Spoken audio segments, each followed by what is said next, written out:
bienvenue sur le podcast de référence pour devenir triathlète. Je suis Hermano, papa de 4 enfants, producteur de podcasts sportifs depuis 2014 et triathlète depuis plus de 20 ans. La semaine est bien avancée et en ce jeudi, c'est le moment de rattraper les 2 premiers épisodes de la série hebdomadaire et de rejoindre notre groupe Facebook pour discuter ensemble des épisodes passés et à venir. Salut les sportifs, c'est Hermano et vous êtes sur l'épisode de jeudi du podcast Devenir triathlète.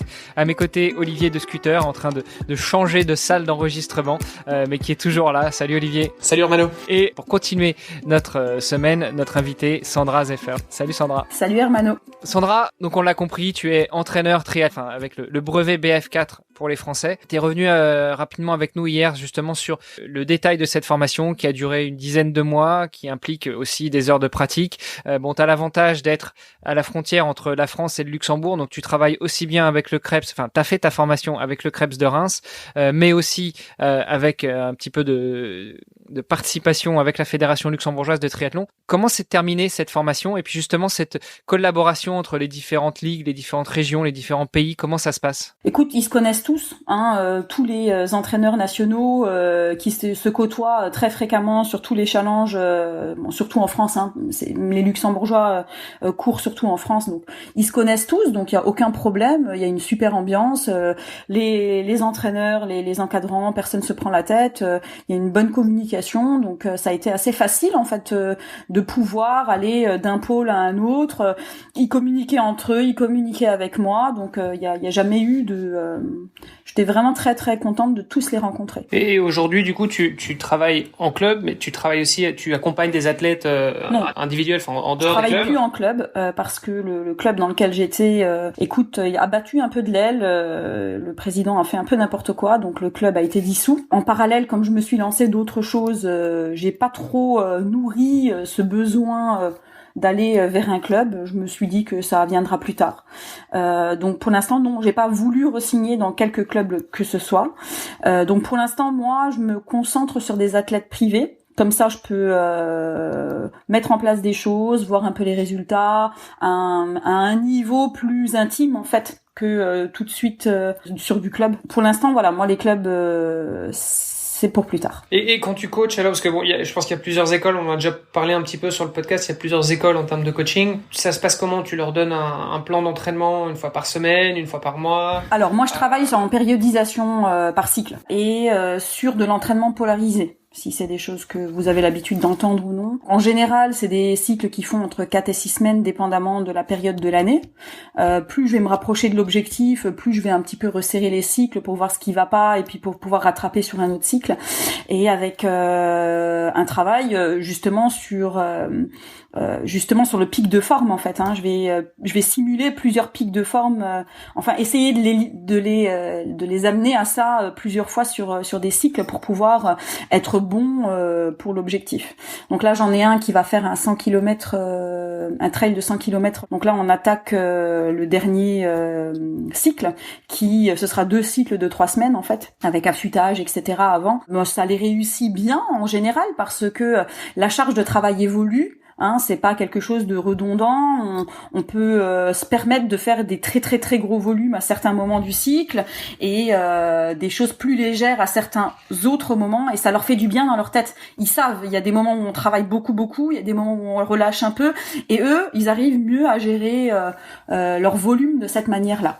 Donc moi, je travaille comme ça. Alors, tu parlais tout à l'heure d'entraînement polarisé. Est-ce que tu peux revenir dessus pour ceux qui ne connaîtraient pas parmi nos auditrices et nos auditeurs? Alors, l'entraînement polarisé, c'est pour l'athlète d'endurance, on va travailler à 80% le volume total en dessous de SV1, du seuil ventilatoire 1 cardiaque, et on va travailler grosso modo 5% à VMA et 15% au-dessus de VMA. Donc ça, c'est l'entraînement polarisé. Ça nécessite forcément une adaptation dans les plans, où si on fait 80% de volume en endurance, faut varier aussi, il faut bien adapter, etc. Et par contre, quand on va travailler de manière très très pertinente. C'est un peu comme ça que ça s'organise. Alors du coup, tu parles de travailler dans certains seuils. J'imagine que ça sous-entend aussi d'avoir des éléments de mesure, de quantification des seuils. Donc, qu'est-ce que tu demandes à tes athlètes? Est-ce que tu leur fais faire des tests, toi, je sais pas, en présentiel, ou tu leur demandes demande d'aller faire des tests en laboratoire? Comment ça se passe? Alors,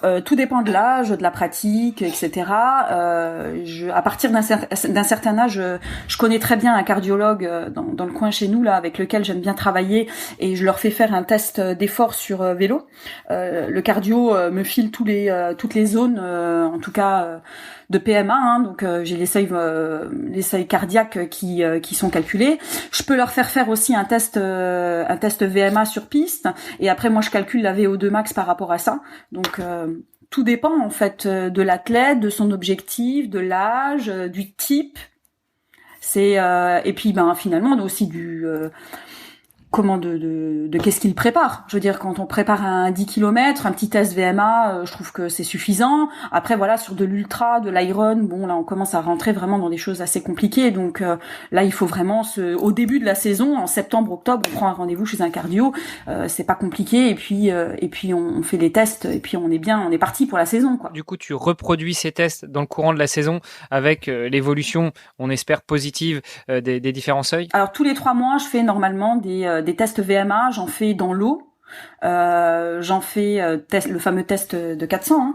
Donc on commence la saison avec un test de 400, on voit comment on le gère, on voit le temps, et puis tous les 3 mois on se refait un 400 pour voir un petit peu où on en est, comment on a progressé, etc. À pied, un petit test VMA, donc moi je travaille avec le Vosna, le test du sifflet tous les 100 mètres. Ça me permet en fait de voir exactement quand ils s'arrêtent et où ils sont, etc. Et après sur le vélo, je les accompagne pas forcément toujours, ils ont pas forcément tous un home trainer, enfin bon, c'est des fois un peu compliqué, mais je leur demande de faire des tests généralement sur du seuil à 10 minutes, 15 minutes, enfin voir un petit peu ce que je peux mettre en place à ce niveau-là. Tu peux revenir sur le test Vosna? C'est un test en fait un test VMA.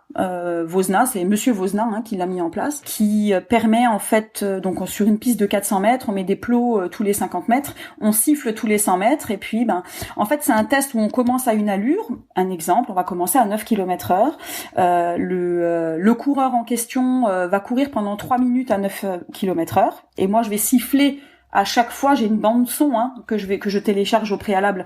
Je vais siffler tous les 100 mètres pour savoir s'il est au bon endroit, à la bonne allure. Et une fois que les 3 minutes sont terminées, on s'arrête 1 minute. Et on va faire ça jusqu'à ce qu'il crame. Donc la VMA sera déterminée au moment où, si on arrive à 17, 18 km/h, eh bien, on cramera à un moment. Et puis par rapport à ça, à chaque fois qu'ils arrivent, moi je prends leur pulsation cardiaque à l'arrivée de chaque tour de 3 minutes.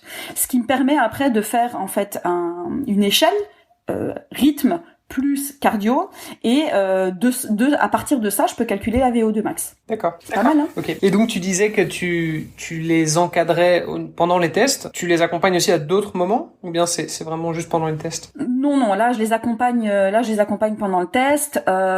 J'accompagne plus facilement sur la natation parce que tout le monde n'a pas forcément les bons gestes, etc. Donc il va y avoir plus de séances finalement où j'accompagnerai en natation pour recadrer. Et puis en natation, des fois on demande des exercices, c'est pas forcément évident de les mettre en place, donc ils ont besoin qu'on les regarde et qu'on leur explique pour bien faire. À vélo, je les accompagne pas forcément parce qu'on n'a pas le même rythme, parce que j'ai pas forcément le temps d'aller faire des grosses sorties à vélo, donc Et puis si tu dois accompagner chacun des athlètes que t'accompagnes sur leurs sorties longues, ça fait beaucoup pour toi, j'imagine, à la fin de la semaine. C'est ça. En ce moment, mes ultra trailers, ils tournent entre 4 et 5 heures de rando trail le dimanche. J'ai envie de vous dire, c'est long, quoi. Je n'ai pas que ça à faire, quoi. Donc du coup, non, je les accompagne pas à vélo. Non, puis la partie natation, c'est quand même, je pense, la partie la plus technique dans le triathlon. On est assez facilement en autonomie sur vélo et sur la course à pied, où on sait assez facilement lire un programme. Enfin, je veux dire, quand en course à pied, on te dit tu fais 15 km à 4,30 au kilo. Bon, à moins que t'aies pas l'allure dans les jambes, mais surtout avec les montres maintenant, c'est assez facile. Par contre, en natation, quand on te dit tu fais des éduques, doigts tendus, coups de levée, etc., t'as souvent besoin d'avoir quelqu'un qui va t'expliquer comment ça marche. Course à pied en début de saison, et même en vélo en début de saison, on remet toujours les bons vieux éduques, pédaler rond, jambe droite, jambe jambe gauche, machin, à pied, voilà, la PPG, etc. Donc là, en général, je refais toujours quand même des petites séances avec eux, de manière à voir un peu la souplesse, voir le rebondi, etc. Donc ça, c'est ta première deuxième vie où tu as fait une formation de coach et tu exerces. Ce serait intéressant de savoir à quel moment tu t'es décidé aussi à continuer encore tes études pour embrayer sur une formation de micronutritionniste. Eh bien, au départ, la formation, ma reconversion, c'était ça. C'était, je voulais faire quelque chose dans la nutrition, je savais pas comment. C'était ça. Je voulais y associer bien sûr le sport, mais l'objectif premier c'était de bosser dans quelque chose qui touchait à la nutrition. Et pendant longtemps, je savais pas qu'est-ce que j'aimais dans la nutrition. J'expliquais à mon mari, je veux connaître la chimie. Mon mari me dit oui, mais la chimie, écoute, il faut que tu réfléchisses. Et en fait, il existe donc différentes branches dans la nutrition, hein, et la micronutrition, c'est la chimie. En fait, c'est clairement, c'est ce que je voulais faire, c'est ce que je voulais comprendre.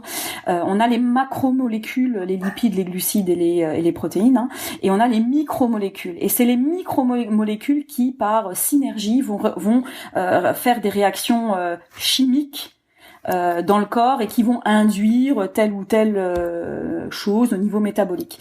Et en fait, quand j'ai découvert la micronutrition, ça a été une révélation. J'ai dit bah oui, c'est ça que je veux faire. C'est exactement ça. Et quand on prend le triathlète par exemple, hein, donc il y a un sportif assez accompli en général, il se passe plein de choses au niveau chimique. On a plein de besoins. C'est comme un vélo en fait. Imaginez un vélo. Je vous dis. Vous allez faire aujourd'hui une sortie de 100 km et je vous donne un vélo pas forcément réglé, les vitesses elles passent pas forcément bien, voilà, bon voilà, au niveau du guidon, c'est pas forcément top, il est un peu grand, etc. Les 100 bornes, vous allez quand même les faire. Par contre, si je vous dis, je vous donne le vélo hyper bien réglé, on a tout ce qu'il faut, il est super réglé, etc. Vous allez faire les 100 bornes et vous serez moins fatigué, vous aurez moins de douleur, ça va être beaucoup plus fluide. Et ben la micronutrition chez le sportif, c'est ça. C'est clairement une fluidité en fait qui se passe au niveau métabolique et qui de ce fait va accompagner la performance. Ça avait donc un écho pour moi de le faire. Toi, tu n'avais pas de background scientifique à la base. Non, pas du tout. Et là, c'est de la chimie, c'est de la biochimie. Enfin voilà, c'est quand même quelque chose qui est assez technique finalement. Et alors du coup, en parallèle de ma formation, j'ai repassé mon bac S. D'accord, ok. Donc du coup, j'ai fréquenté l'UFR MIM à Metz pendant 1 an. J'ai repassé mon bac S parce que déjà je l'avais pas eu. Et qu'en plus de ça, il y avait un écho fondamental sur les bases de la biochimie, de la physio au niveau de la SVT, ne serait-ce que des maths, hein, qui m'ont permis de réfléchir un petit peu différemment. Donc j'ai fait ça en même temps et ça m'a permis de comprendre 10 fois mieux que si je l'avais pas fait. Wow. tu remarqueras le blanc, ça veut dire que là on sait plus quoi dire. Pas forcément envie de le dire, hein, mais voilà, je l'ai dit. Peut-être pour finir cette semaine de podcast, demain on reviendra justement sur la formation de micronutritionniste, ce qu'elle t'apporte déjà à toi personnellement, puis ce que tu t'attends qu'elle apporte à tes athlètes dans leur recherche de performance, puisque tu nous as dit que c'était comme un vélo bien réglé, ça aidait justement à ce que la performance soit beaucoup plus fluide. Exactement. Eh bien à demain Sandra. À demain. À demain Olivier. À demain. Vous avez apprécié nos échanges? Alors n'hésitez pas à aller sur Apple Podcast, laisser un commentaire, passer faire un petit tour sur les différents réseaux sociaux, taguer notre invité dont on remet toutes les coordonnées dans les notes de cet épisode et n'hésitez pas à venir faire un petit tour sur notre groupe Facebook, c'est le meilleur moyen d'interagir avec nous et d'en savoir un petit peu plus sur les actualités multisports du moment. Je vous donne rendez-vous demain pour un nouvel épisode. Salut les sportifs. Mais qui est toujours là. Salut Olivier. Salut Olivier. Salut Olivier, ouais. Je me présente moi-même. Elle est belle celle-là. Désolé, ça fera un peu de montage. Salut Romano. Et pour terminer la semaine, enfin pour continuer notre semaine, notre invitée Sandra Zeffer. Sandra, salut Sandra. Ah, c'est difficile l'intro aujourd'hui. On mettra ça dans le bonus quand on fourche un peu. Sandra,